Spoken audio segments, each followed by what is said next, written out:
All right, how's my volume? Okay. Looking for the sign from anyone? Good? Okay, lovely. Well, thank you so much for having me. I have never been to Kansas before, so it was quite lovely to be able to check this box and have some time today to engage with some of you from the halls to breakfast. So thank you for such the warm welcome. I get asked, fortunately, quite a bit to do things like this, but not always do I have such engagement with the community members. So thank you for making me feel at home and really welcoming me to Kansas. Special thank you to Michelle for having me, and especially Robert and the other folks who I've been able to interact with today. So thank you. I want to start off by saying I am about to give you guys a crash course in the last 20 years of research for Alzheimer's disease. So buckle up, right? But I want to remind you that this is just to pique your interest or curiosity about something, okay? You're not going to leave here today in an expert of any one of the risk factors that I talk about, right? Each thing, each slide that I present to you today could be an entire talk in itself. So this is just an opportunity for you to hear what are the risk factors, what does the evidence tell us, and then it's for you to talk with your health, your loved ones, to see what could I actually do in my everyday life of getting dementia from Alzheimer's disease. And excitingly, they're to be able to talk to you about today, okay?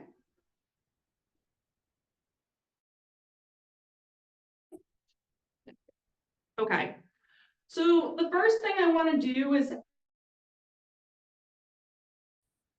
what are the things that make you happy? What does active mean to you? Exercise, does it ends? Maybe it means watching TV, right? Bonding, feeling connected, feeling a sense of purpose, right? These are all things that you all are doing now. And my goal, my area of expertise and research, is to help you stay as active as possible for as long as possible, right? I want to keep you as independent for as long as possible is the goal, right? Because a lot of times when we think about aging, we think about you're healthy and then you're not, right? We think of it like it's this black and white, right? There's two options. You're either functioning or you're not, right? And that's not the case. There's a lot that we can do to possibly delay the onset, right, of Alzheimer's disease dementia. There's a lot that we could possibly do to help us function as independent as possible, okay? So that's what I want you to think about today. I want you to think about taking a front seat approach to driving the car, right? Being an active driver of aging versus taking a back seat approach and just letting the car take you wherever you want, right? I want you to think about how can I be the driver metaphorically, right, for as long as possible? What are some things that I can do so that you stay playing pickleball or active for as long as you can, okay? Here's my plan for the next hour together is to just technology between aging and Alzheimer's disease and dementia. Really mucky and messed around a lot to make sure you leave today understanding what's the difference between these. Then I want to share with you some of the latest evidence on risk factors for dementia. right? And we're going to talk about what are those risk activities that you can do in your everyday life potentially to, right? And then I'm going to share with you some studies that we have available. All of my work is telehealth.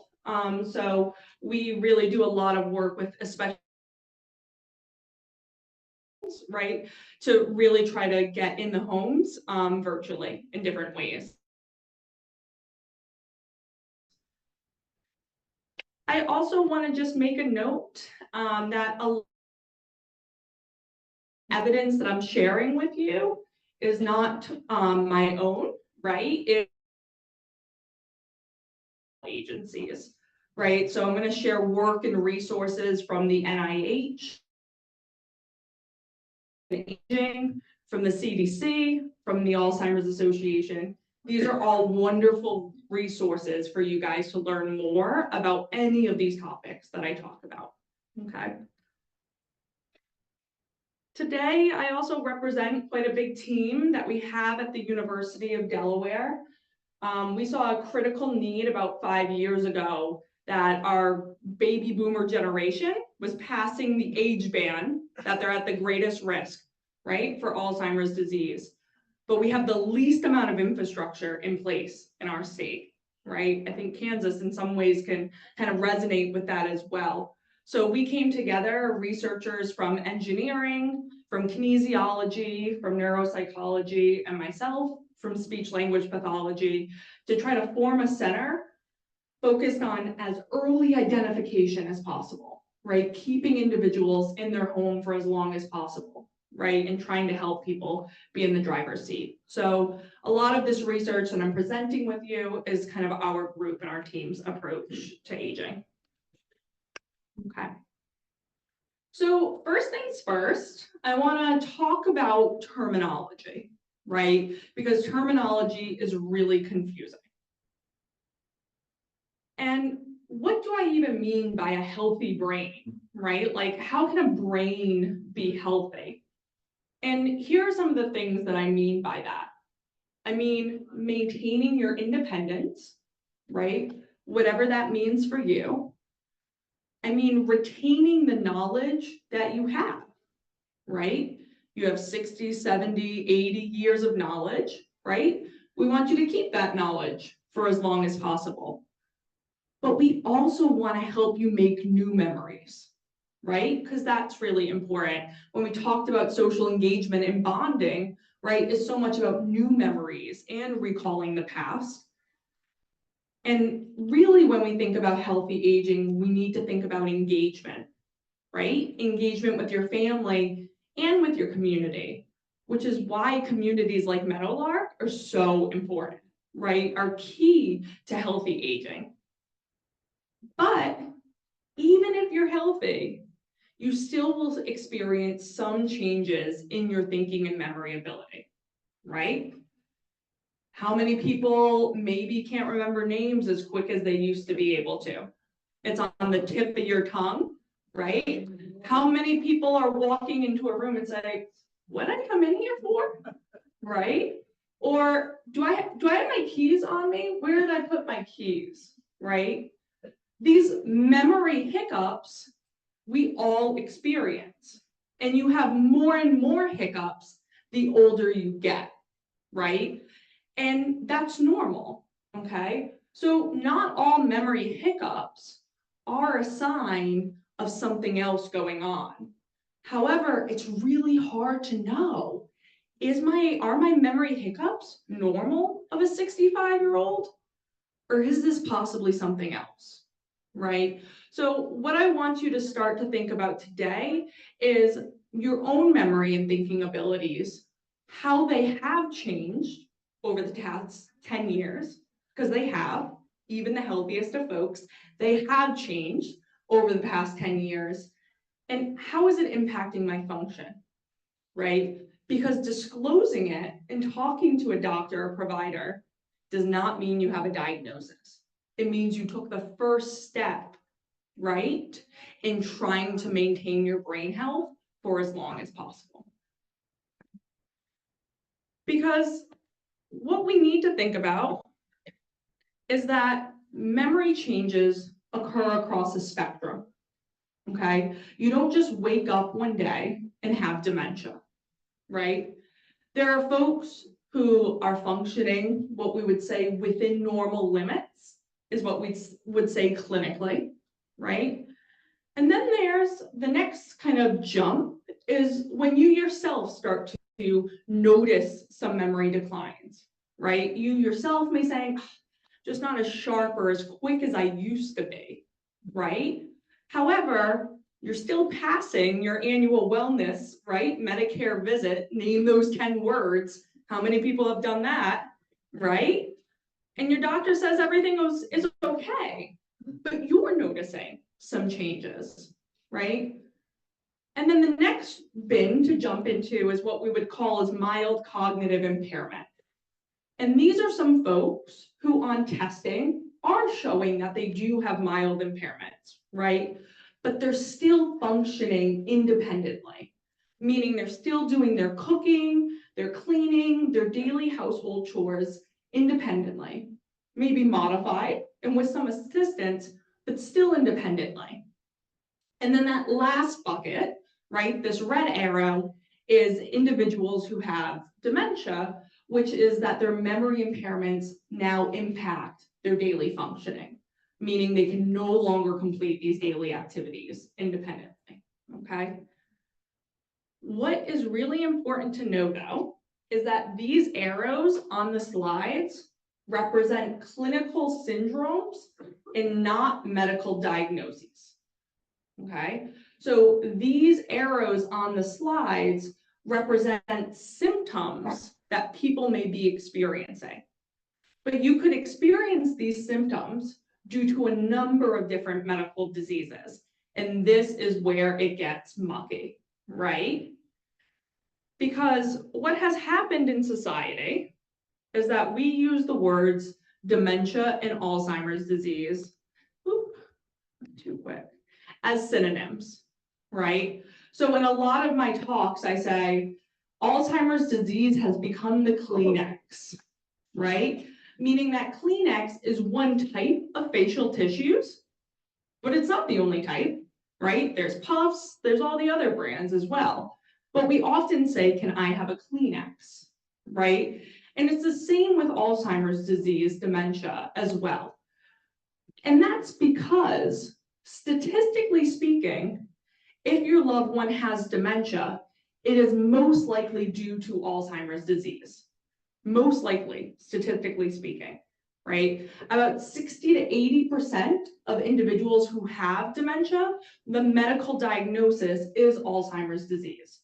However, it's not the only, right? There's vascular causes of dementia, there's Lewy body disease dementia, there's frontotemporal disease dementia, there's Parkinson's disease dementia, there's traumatic brain injury caused dementia, there's a number of different medical diseases. And that's really important to know, right? Because there are many of you in this room, right, who have the pathology for Alzheimer's disease. Many of you right now, I myself could have Alzheimer's disease pathology, right? But I don't have dementia. So it's really important to know the key distinction between the two, and that Alzheimer's disease is the medical diagnosis, but dementia is describing somebody's clinical symptoms and that their cognitive impairment impacts, right, their function and their ability to live independently. And I took some time to try to become a Kansas aficionado in some ways and figure out, well, how is this disease, how is Alzheimer's disease dementia affecting those who live in Kansas? Well, as Robert already said, right, we're seeing a major increase in the next 30 years, right? And by 2025, in a 5-year just difference, we're expected a 12, almost 13% increase, right? There's, in 1 year alone, 839 deaths due to Alzheimer's disease dementia, right? The number of hours of caregivers and I know I'm preaching to the choir here because there's many of you in this room who are caregivers or were caregivers, right? The hours of unpaid care, you can't even begin to count them, right? And this is a major problem because in Kansas, in 2021, there were only 20 geriatricians, right? That's crazy when you think about that, which means that we need a 505% increase to meet the needs of those living in Kansas, okay? And that's not just Kansas, that's everywhere, right?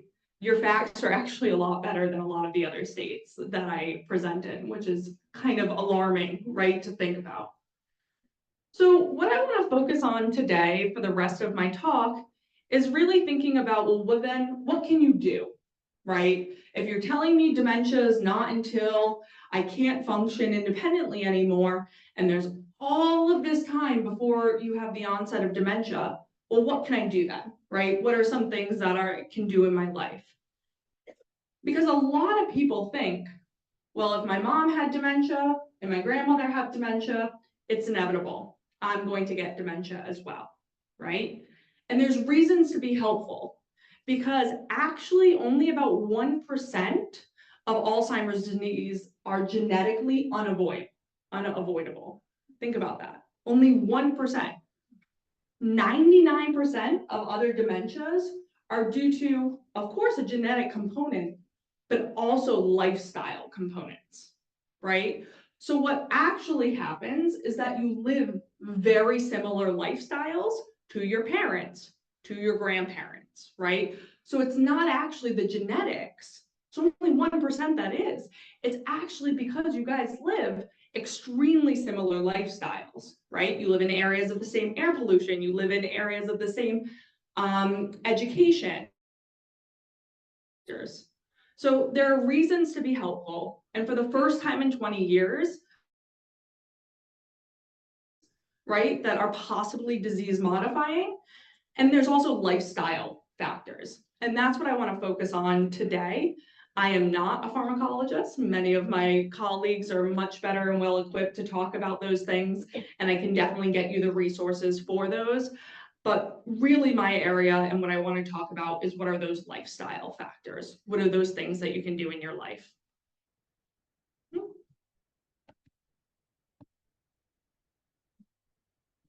Okay.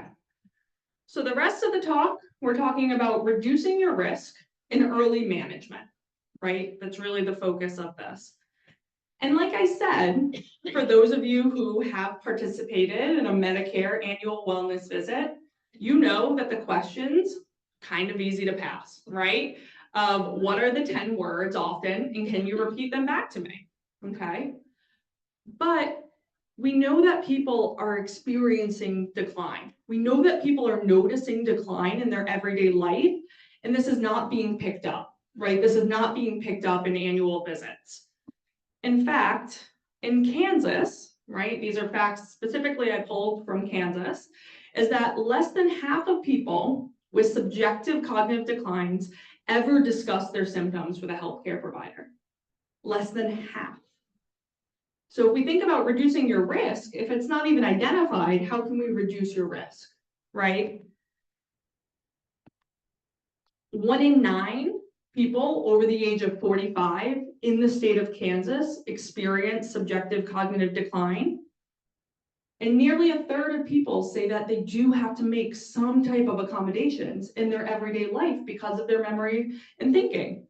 Maybe you guys are writing things down more than you ever did before, right? Maybe you're asking your loved one, hey, can you remind me to do that thing later? A bit more than you were before. Maybe you're trying to pull your grandkids in or your tech-friendly resident mate to come in and set up that Alexa or some of those devices to help you out, right? That doesn't mean you have dementia. That means you're being really proactive. And that's what we want to think about is how can I be as proactive as possible for as long as possible? Because it's okay to notice changes in your memory and thinking ability. So when I say aging well, of course, your genes are at play, right? And are important to think about. But what's even more important is lifestyle choices in your environment. okay?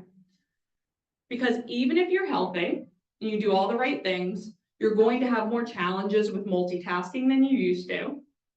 You're going to have increasing difficulty finding that word, right? You're trying to tell somebody about a TV show you watch and you can't think of the name of it.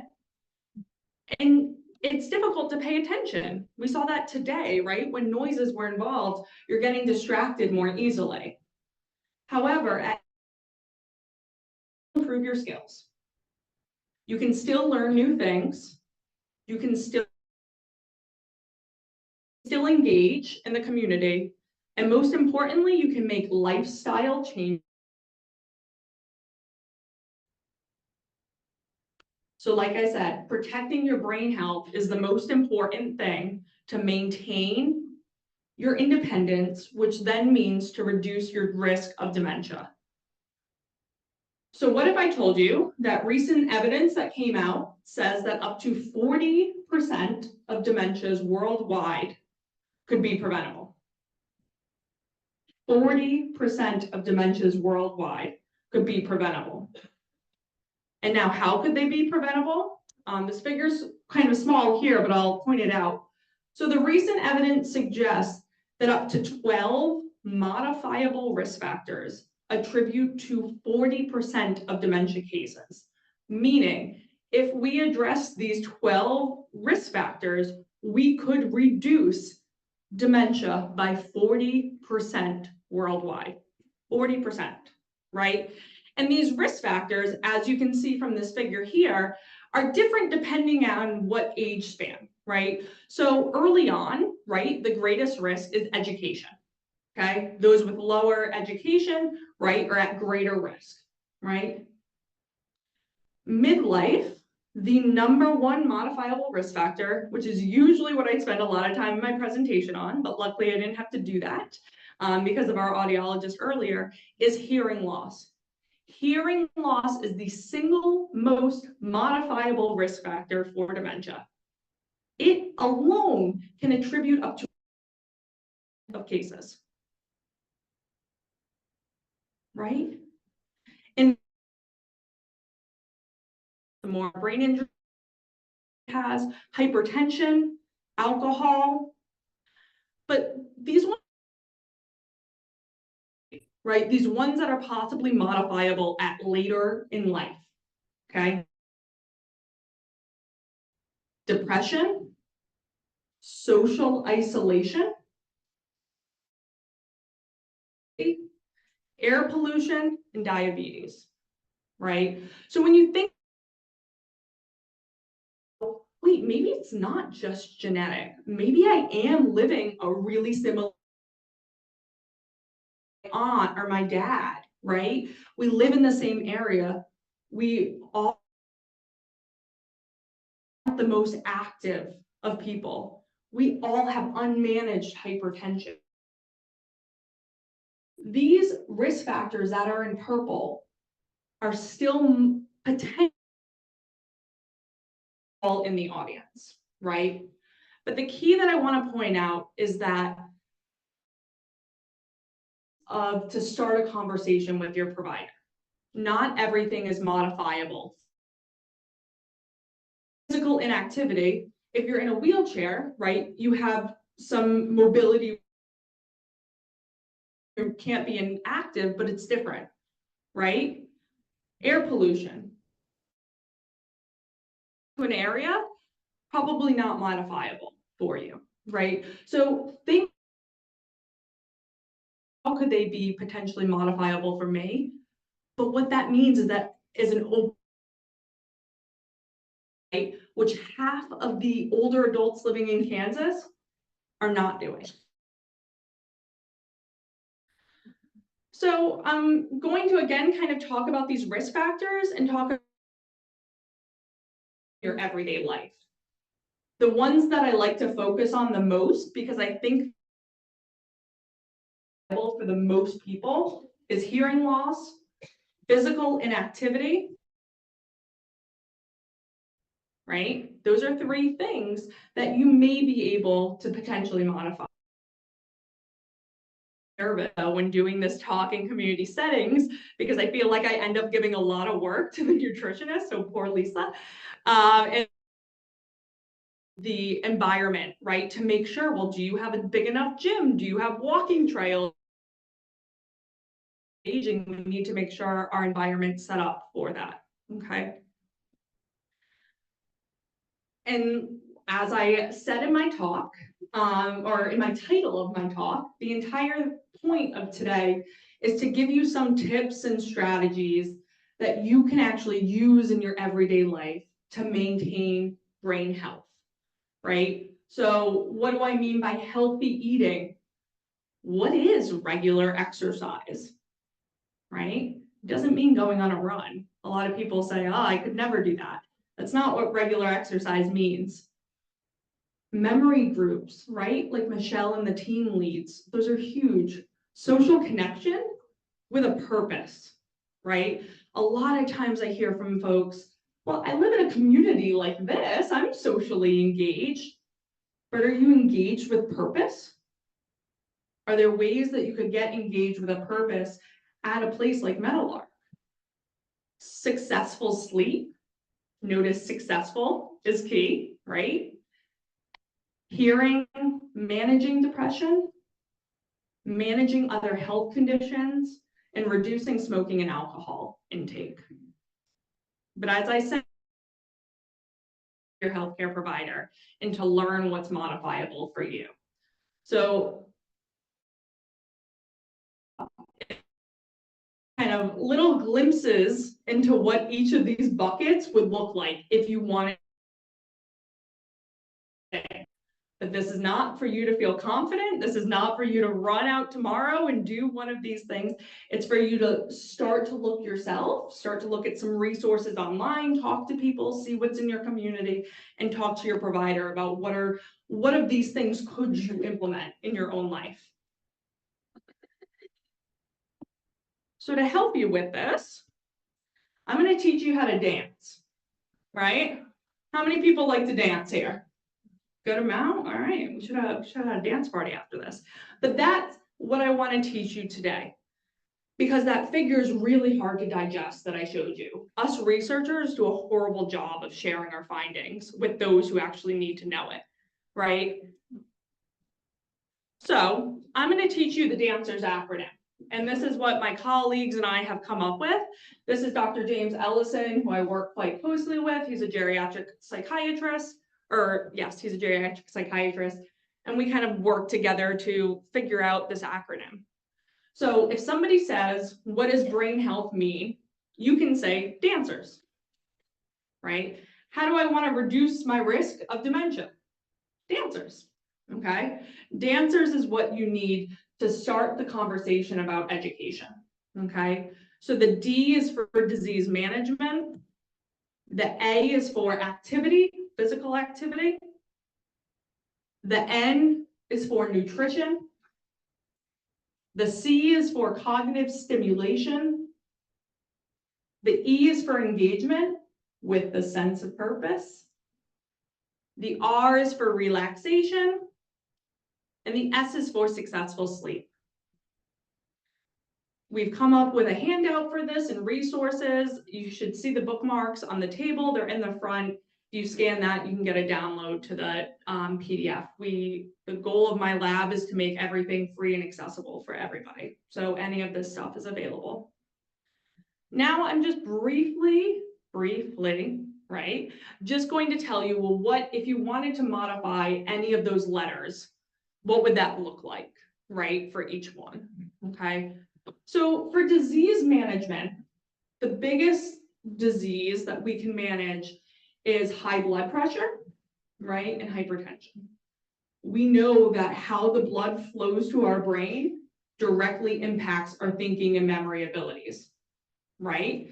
And that when you're older, your arteries actually get slower and weaker, right? That's everywhere in your body, but of course in your brain, right? So we want to focus on what diseases in your life you could possibly better manage. And that's really a conversation with your doctor, okay? Now for activity, I've come up with a few summaries of like physical activity. What are the evidence-based recommendations? This is always a moving target, right? But I did my best to try to summarize it for you guys, which is that the standard is about you want at least 3 days a week of physical activity. In moderate is better than low or extreme.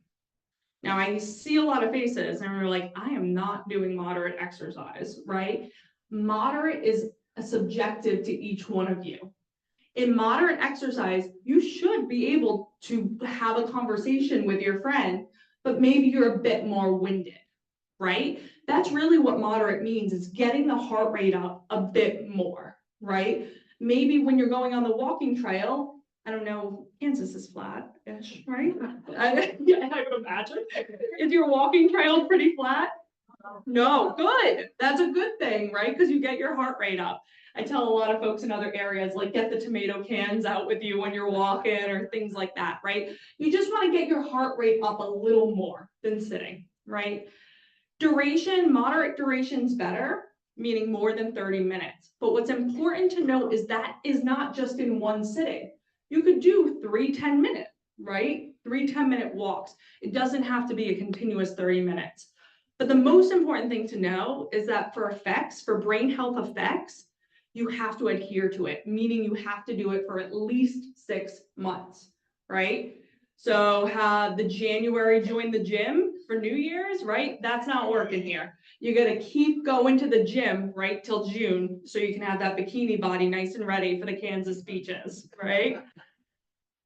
So adherence is key. So I said moderate exercise. I often recommend brisk walking with a friend, right? Because social engagement's key. Yard work, right? I know you guys don't have yards as much, but there was a lot of outdoor space that I saw, right? So putting the pillows out on the chairs, anything like that's great. Dancing, right? Having parties with each other, biking, climbing the stairs, even just that one flight of stairs, if you can, right? Instead of taking the elevator down from the second to the first floor, right? You want to build up. Build up is key to 150 minutes of activity a week. Which really means if you're doing 7 days a week, it's only about 22 minutes a day, right? Or if you're doing about 5 days a week, you want 30, okay? Walking, though, is the best evidence-based exercise intervention, without a doubt, for all ages. So walking is key. Nutrition. Now, this is what I'm most nervous for of giving this, because I know we have Lisa and other experts in the space, right, who are way more, have much better guidance than I have to give. But really the goal is to control caloric intake, to limit unhealthy fats, and to try to do diets that have really good evidence, like the MIND diet, for example, okay? And this is the diet I recommend the most, and so does evidence-based research recommend. And the MIND diet, think about Mediterranean, thinking about being in the Greek islands, right? And what you would be eating in Greece. And that's really rich in whole grains, fruits, vegetables, seafood, olive oil, and wine. Sounds good to me, right? So that's a lot, but why people really like the MIND diet, why it has really, is because it's pretty easy to follow and that there's a lot of resources that you can actually do. There's recipes, there's specifics of what things that you should do. So I'm going to give you or show you a front page of a book investigator of the MIND diet just developed. One kind of is that the MIND diet is pretty hot and sexy right now, meaning there's of like, it is, we're doing the MIND diet, right? But it's not actually it. There's a So just be careful because it really should be pretty straightforward. Things that are encouraged are berries, greens, grains, nuts and seeds, beans and peas, so seafood, poultry, vegetables, olive oil, and wine. Those are kind of the core things. But it's very specific in that it tells you the serving size and how often to have it, right? So it'll say, for example, you should have no more than two types of red meat a week, right?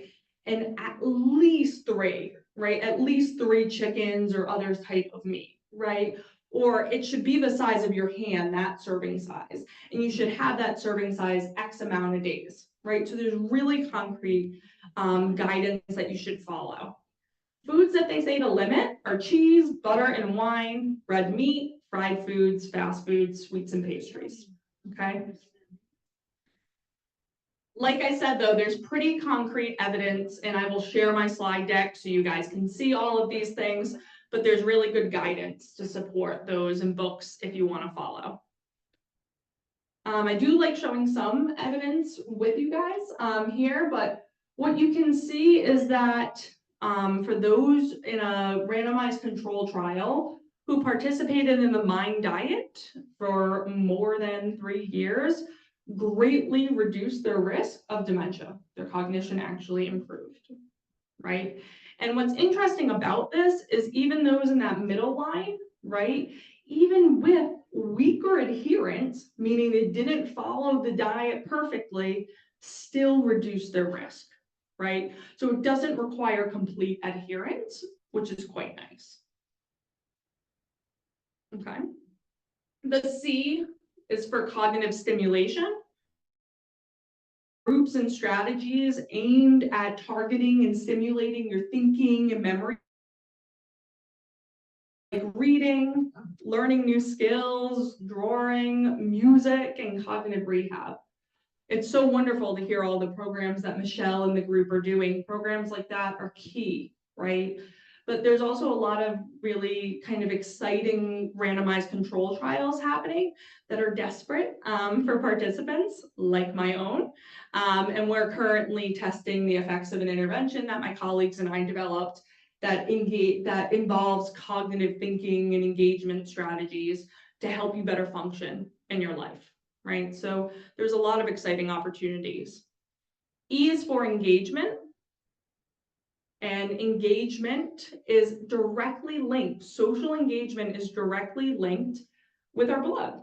Like, who would think that, right? The more engaged you are, the more you reduce your risk of cardiac diseases, which then reduces your risk of Alzheimer's disease, dementia, right? So community settings like here is key, but be truthful to yourself, right? And just living in a group setting doesn't mean you're engaged, right? So think about how can I be more active and engaged with a sense of purpose, right?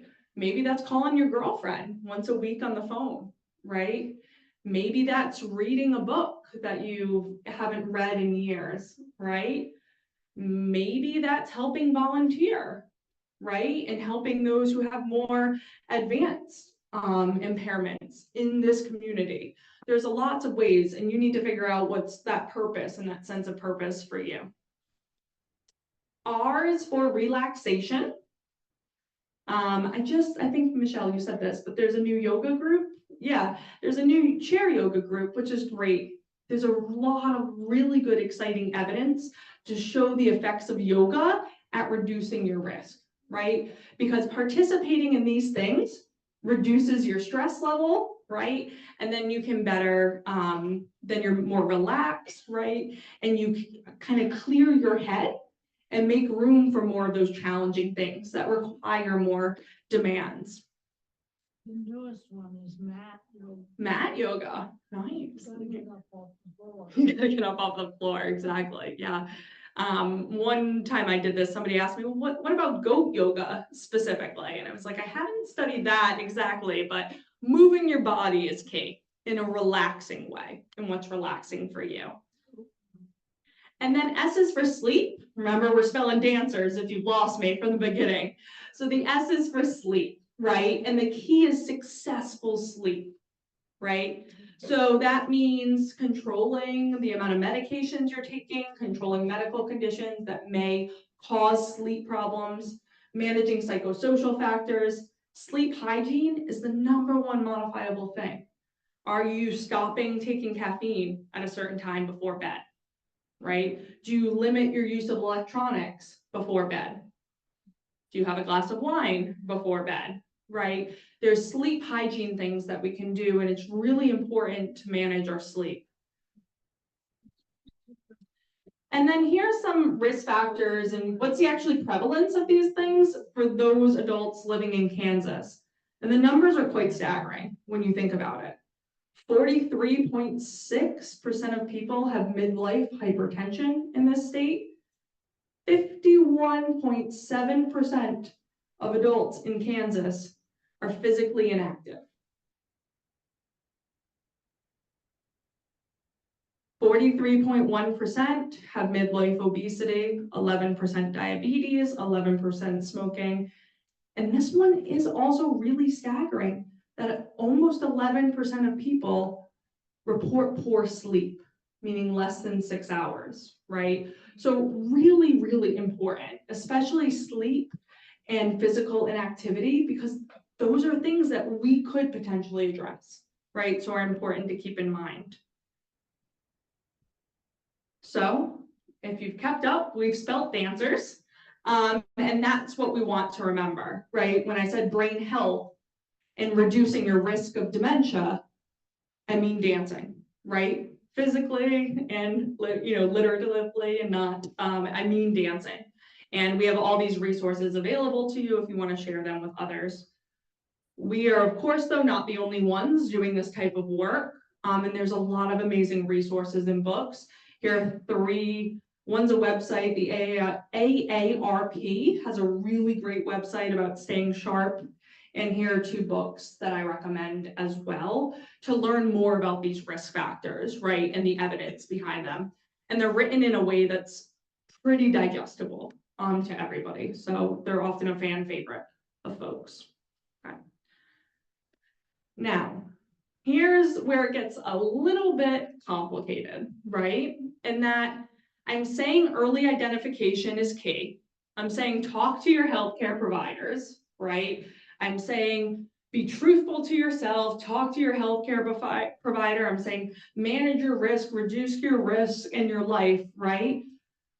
But if I tell my doctor, then it's often so what? Right? What treatment are they going to prescribe me to necessarily, right? Or do they even have the time? I see my doctor for 15 minutes at most, right? How is that enough time for them to know if my thinking or memory abilities are normal for my age or not, right? It's not enough time at all. And actually, most primary care providers would agree with that and say it's absolutely not enough time, but we don't have the resources either, right? So that's where we can really lean on the shoulders of researchers. I do want to say I'm obviously biased because I am a researcher, but I really think it fills a key gap in supporting older adults continuing to be as independent for as long as possible, right? So what even is research is asking volunteers to do something, collecting information about what it is that you're doing. Helps folks like myself better answer questions that may not direct, but will impact everybody, right, in greater society, right? The research participants in that study may have not necessarily had polio cured, right? But look at the impact on society, right? So that's really what we're thinking about research today, but much more at the society level, right? All studies are different. No research study is the same, and it's decide whether or not this is a good study for you. And it's really different to know. So regardless of all of this, you should always talk to your primary care provider or get the resource. Have one. I'm more than happy to help you and try to find resources in the state of Kansas. So early identification is key. Reducing your risk of dementia is key. Shortage, this is some facts pulled up from Kansas, is that it's actually designated as a primary care healthcare shortage in the United States. numbers that I showed you. And I did not realize the beef between KU and the picture up here of KU. So I'm sorry, Michelle, you have to tell the presenter and come to Talk State. But KU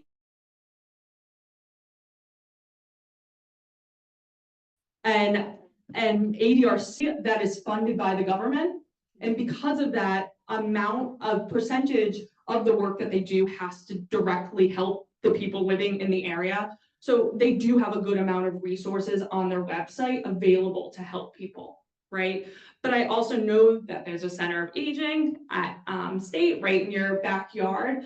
A lot of their work, from my very brief overview this morning, is really focused on person-centered care at the more advanced stages as well. But I'm sure their research is going to pick up as well. But know that there are some resources that you can lean on with the universities in your area. But I did just want to share with you some resources that are going on here at my lab at the University of Delaware. All of my research is done via telehealth. All you have to do is have a computer with internet connection to participate. We'll teach you how to do everything else. And what we do is have you complete tests of thinking and memory abilities, right? And we give you feedback on how you did, right? Because we have the time and resources, right?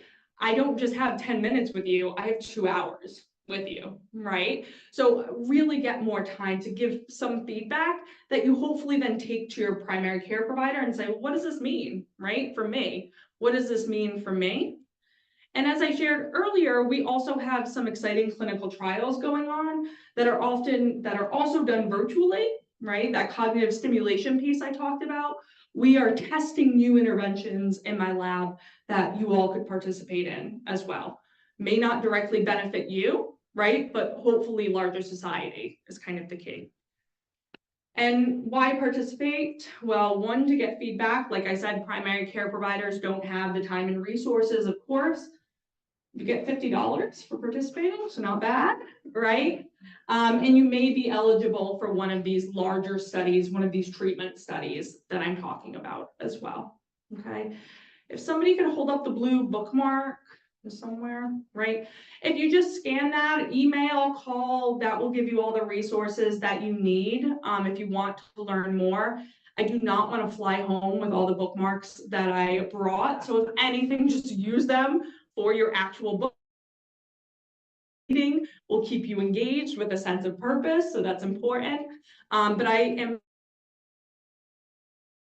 early as well, so I'm more than willing to talk. How could I reduce my brain health? I'm here to help and talk as much as. Thank you all, and I want to leave enough time for some questions.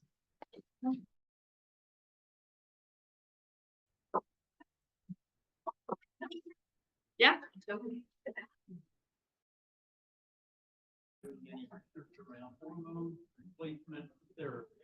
Yeah, so the question, or do I have any comments about hormone and replacement therapy? I might anyone directly. What there is a lot of research now coming out of through menopause and hormonal therapies for that. It's that hormonal in women and early menopause could likely be for dementia from Alzheimer's disease. So there's starting to be a lot more work in that, especially for those who experience breast cancer as well. So I would not be surprised if and there is a lot more evidence for that right now. Yeah. For the guy.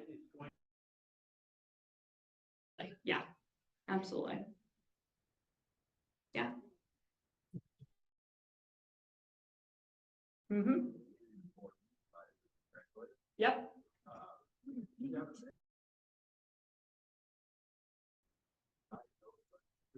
Yeah. Yep. Yeah. Yeah, there's a lot. So the question was, I mentioned sleep. Sleep's important. which is good. We got one takeaway from my talk, so that's great. Sleep's important, but a lot of people experience sleep apnea, right? So the one thing I want to say is a lot of sleep apnea is undiagnosed, right? So the first point is if you are having trouble sleeping, and often with sleep apnea, you may yourself not notice, but your loved one does who's sleeping next to you, right? Are you a large mouth breather? Are you snoring and waking up the neighbors? Are you embarrassed to share a hotel room if you ever travel, right? Do you sleep for 8 hours, but you wake up still really tired, right? And fatigued? These are often symptoms that we hear people when they have sleep apnea. The key is one, identification, but then two, managing it, right? So CPAP and those types of machines, it showed that if managed, it's not as much of a risk as you think. I kind of think about it as like hearing loss and hearing aids in some ways, right? Like you may have hearing loss, but if you use hearing aids, then you've modified that risk factor, right? So if you have sleep apnea, it's a risk factor, but there's things that you can do if you talk to your doctor to modify that risk factor. Yeah, thank you. Great, really good question. I think there was a hand over here. Yeah.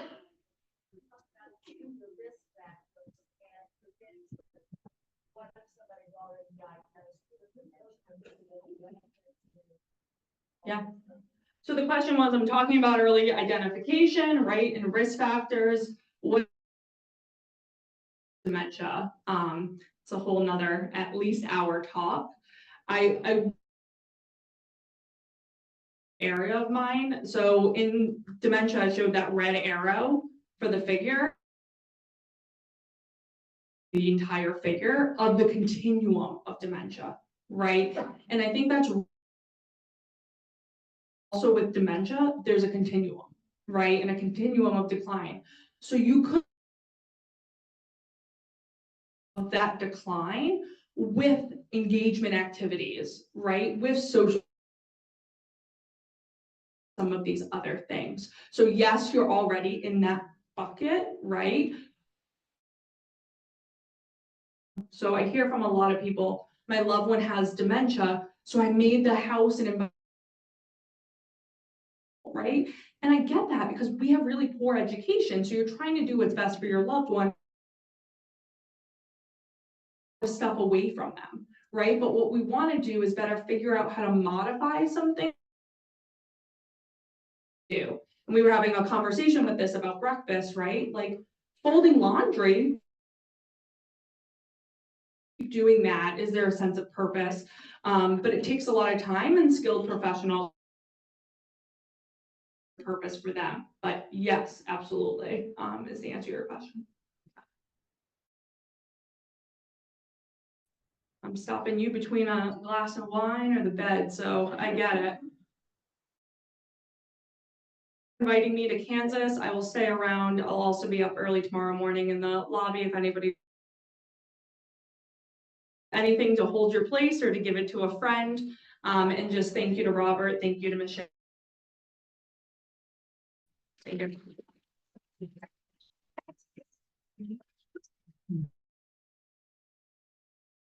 Thank you very much, Alyssa. That was wonderful. So I want to just once again thank for being here tonight and helping us all to learn more about how to improve our quality for our loved ones. I want to take a moment now to introduce to you birthday boy. And while he's making his way to the stage here, if I could have the team maybe stand up or you can make your way up here as well. So the rest of our leadership team, we have, and then Katie and Kim up there, and Lisa, our dietitian. She's sitting down. So with this, be able to plan the things that we do, just like this evening, and help to provide the best that we can for you guys, as far as education, exercise classes, engagement activities, to try to keep you all doing all the dancing moves that Alyssa mentioned. So here you go, Happy sir. birthday to you. Happy birthday to you. Happy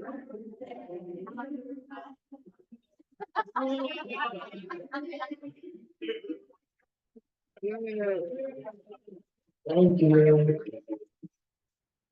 You remember my name, thank you.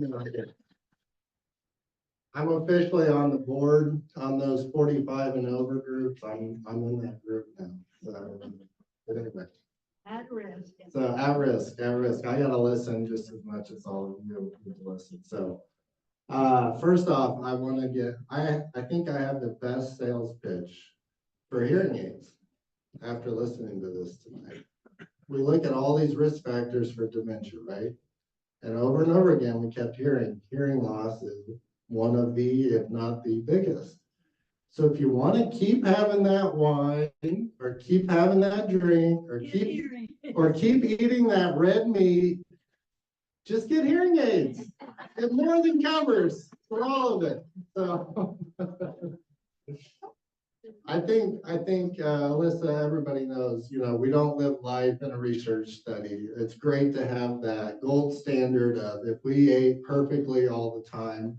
I thought the middle group was very important to know that even some adherence, some improvement to diet, some increase in activity, all those things make a huge difference over time. It's sticking with it and doing that. So just encourage you all at the end of the day, do something. From today on, find something and do something. And the natural tendency is to do less and just do what's easy. And if we all just take that one step to do one thing that we weren't doing before towards health, you're going to be better off. And I very much appreciate Dr. Steele and Alyssa tonight for engaging us and teaching us into the Metalart Memory Program. I think I'm biased maybe, but I don't think you're going to find a memory program or a Parkinson's program anywhere, not only in Kansas, Midwest, the nation. I think we've got a wonderful group. So take advantage of what you have, even if you don't know what you have. So, and Alyssa's right. I would love to spend more time in going through all these things, but I have the luxury of Michelle and the team. I can say, hey, I have somebody, and he knows a whole lot more than I know. And so it's been great to have that resource here. So thank you all, Dr. Reeves. Thank you for your support. Thank you all for showing up. Have a great night.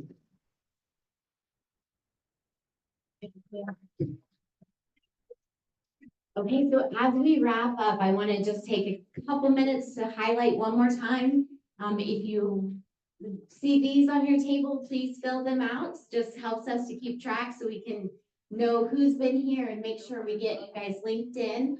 As you exit, right out there by where Dr. Steele is standing, we have a couple of tables where we have some more literature for you. We have some stress balls if you would like that. Also, I have little cards. They look like business cards. And if you have a loved one with dementia, take several of those cards with you. It's a card that you can go when you go to the restaurant, when you go to the doctor's office, when you go to a ball game, and you want to help ensure that your loved one with dementia gets the support and good communication that they need. It says, my companion has dementia. Thank you for giving them extra time and talking slowly. So it's a very proactive way for you to engage with the community, to educate them and to give your loved one a better interaction with individuals. Additionally, there are earplugs, so you can help preserve the hearing that you have when you go to really loud environments. So, and surveys, please fill out the surveys on your table so we know how to either continue or change things for the future. So Again, thank you all very much for coming. Have a wonderful evening and be well.